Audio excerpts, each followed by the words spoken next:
নমস্কার বন্ধুরা, good morning. আমি রজনী আমার চ্যানেলে আবার একটা ব্লগ নিয়ে চলে এসেছি। আজ বাপের বাড়ি যাব, মনসা পূজা আছে বলে যে রেডি সেডি হয়ে বেরিয়েবো তখনই বৃষ্টি নামিয়ে দিয়েছে। ব্যাগটা গুছিয়ে নিয়েছি, তোমার দাদা বললো চলো 4 চাকা করে, তাই 4 চাকা করে চলে এসেছি বাপের বাড়ি, মনসা পূজা আছে বলে। তারপর এখানে বিকেলে রেডি সেডি হয়ে গেছে। এই দেখুন আমি কেমন রেডি হয়েছি, সুতির শাড়ি একটা পরেছি, রেডি হয়ে গেছি। আমাদের বাড়িতে ছোট মাসি এসেছিলো, বড় মাসি এসেছে। বড় মাসি রেডি হয়নি বলে এরকম দেখেছে, রেডি হলে নিশ্চয়ই ভালো দেখাবে। তারপরে এখানে মা বলছে আমার মুখটা কত কালো দেখেছি, তুই আমাকে দেখছি। আচ্ছা বাবা থাক, ঠিক আছে। তারপর এখানে ছোট মাসি আমি চলে এসেছি, বাড়ি নিয়ে চলে এসেছিলো, দেখতে যাচ্ছিলাম, আনতে যাচ্ছিলো, তখন যাওয়া হয়নি, যেহেতু রেডি হতে দেরি করে দিয়েছিলাম। বাড়ির বড় জেঠু নেয়, মা মনসার বাড়ি বড় জেঠুই আনে। তারপরে এটা বাবাও একটা বাড়ি নিয়েছে। বাড়ি আনা হয়ে যাওয়ার পর এখানে আমাদের পা ধোয়া হবে, যেহেতু মাকে আনা হয়েছে। বছরে মা তো এমনি সবসময় থাকে, কিন্তু ভালো করে পুজো বছরে একবারই হয়। মা আমাদের বাড়িতে এলো, সবাই পা ধোয়াধুয়ি করছিল। পা ধোয়া হয়ে যাওয়ার পর মাকে আরতি করাও হবে, আরতি করে তারপর মাকে বরণ করে মন্দিরের ভিতরে নিয়ে যাওয়া হবে। আমিও এখানে পা ধোয়াচ্ছিলাম। আমার তো এই পুজোটিতে খুব খুব খুব ভালো লাগে, খুব আনন্দ করি, এনজয় করি, ফুর্তি করি। 3-4 দিন সবাইকে বাপের বাড়িতে মেয়ে জামাইরা সবাই আসে, তারপর বৌমা তো থাকে। আমরা খুব খুব এনজয় করি। কী করবো অবশ্যই আগেও কী করবো অবশ্যই দেখাবো। তা থেকে আজকে পুজোরটা দেখে নিন। এই দেখুন কত অতিথি এসছে বাড়িতে বাড়িতে, আমাদের জেঠুদের বাড়িতে, কাকাদের বাড়িতে, আমাদের বাড়িতেও। তারপর এখানে সবাই দাঁড়িয়ে পুজো দেখছিলো, যেহেতু মা এসেছিলো বলে বাড়ি নিয়ে আসেছিলো। এটা আমার বড় পিসির বড় মেয়ে, আমাদের দিদি হয়।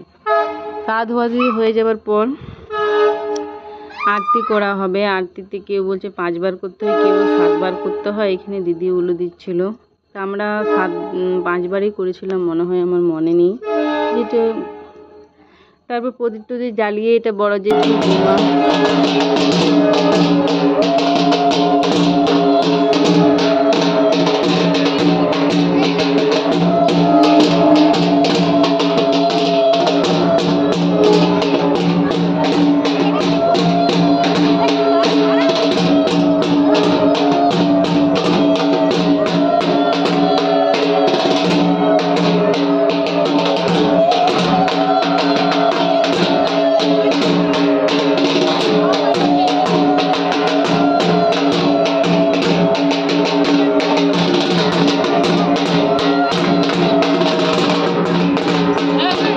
তারপর এখানে মায়ের ঘরটা আনা হলো, বসিয়ে দেওয়া হলো, বরণ করে মাকে এখানে ঘর সুন্দরভাবে বসিয়ে দেওয়া হলো। এই দেখুন মায়ের মূর্তি, আমাদের মা মনসা। তারপর গন্ধেশ্বরী তালাটাও সুন্দর করে রাখা হবে, যেহেতু রাতের পুজো এখন শুরু হবে। দেখুন এই মায়ের মূর্তি কি সুন্দর মাকে লাগছে দেখতে। তারপর এখানে ডন্ডি দেওয়া হচ্ছে, যাদের মানত থাকে, মানত পূরণ হয়ে গেলে ডন্ডি দেওয়া হয়। এদের পূরণ হয়েছে বলে ডন্ডি দিচ্ছে। তারপরে এদিকে প্রসাদ টসাদ ওই দিদি সাজানো করছিল। তারপরে এখানে আমরা এক সাইডে পুজো দেখবো বলে বসছিলাম, দিদি আমি দিদি নিয়ে বড় মাসি, ছোট মাসি, ভাই, মা। এখানে আমি ধূপ দেখেছিলাম। বাড়ি আনা হয়ে গেলে সবাই জনে জনে ধূপ দেখে প্রণাম করে মা যেন সবাইকে সুস্থ রাখে, ভালো রাখে। আমিও প্রার্থনা করছিলাম সবাই যেমন সুস্থ থাকে।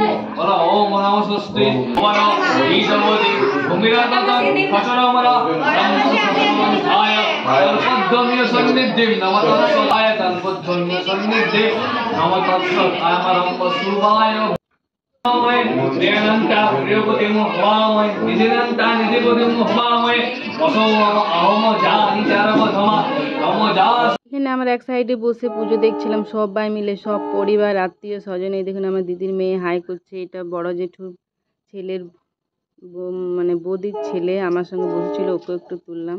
তারপরে এখানে পুজো দেওয়া হয়ে গেছিলো। তারপর ফুল চাপানো হচ্ছিলো। আমাদের ফুল নিজেই পড়বে, না পড়লে দুধ ঢালা হয়। কিছু আরও মানসিক থাকলে পড়তে একটু দেরি হয়, কিন্তু ফুল বেলপাতা চাপিয়ে দিলে নিজেই পড়ে যায়, কিছু দেওয়ার দরকার হয় না।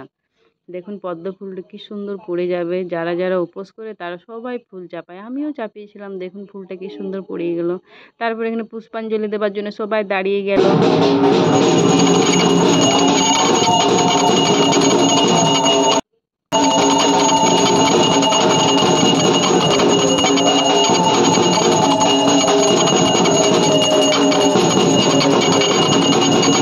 এখানে পুষ্পাঞ্জলি দেওয়া হলো, আরতি হলো, বাবা সবাইকে নাগ নাগিনের প্রসাদ দেওয়া হচ্ছে। আজকের মতন ব্লগটা এখানেই শেষ করছি। শেয়ার করবেন, কমেন্ট করবেন, চ্যানেলটিকে সাবস্ক্রাইব করে দেবেন। Bye bye, tata.